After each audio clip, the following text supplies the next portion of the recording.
La bruyère commune, qu'on appelle aussi bien souvent calune, est en fait un petit arbrisseau qui va aller jusqu'à 30 centimètres à peu près de hauteur avec des nombreux rameaux dressés d'une couleur brun rougeâtre. Les feuilles sont persistantes et les fleurs à petites corolles roses sont disposées en clochettes en des petites grappes irrégulières.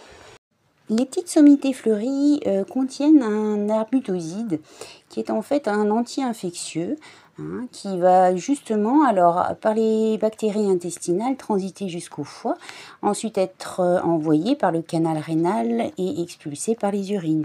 C'est sous cette forme et donc pour cette raison qu'elles sont utilisées notamment pour les infections urinaires.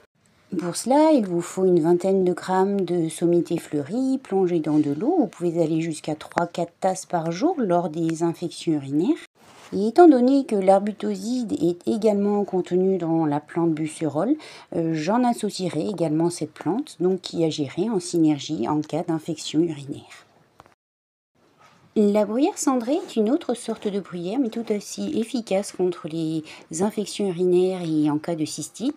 De la même façon que chez la calune, nous retrouvons également de l'arbutoside ainsi que des flavonoïdes. Il n'y a qu'au niveau de l'esthétisme de la plante qui va un peu différer. Les feuilles notamment sont disposées sur la tige verticille en 3 feuilles à chaque fois. Vers le sommet, elles sont mêlées à des fleurs et les fleurs justement en petits gros lots ovoïdes. De jolies petites cloches qui sont d'une couleur rose ou violette et groupées en grappes allongées. Donc en plus du fait que l'agent soit particulièrement anti-infectieux, donc intéressant à ce niveau-là, elles vont être aussi propices à la diurèse et donc éliminer les urines qui seront infectées.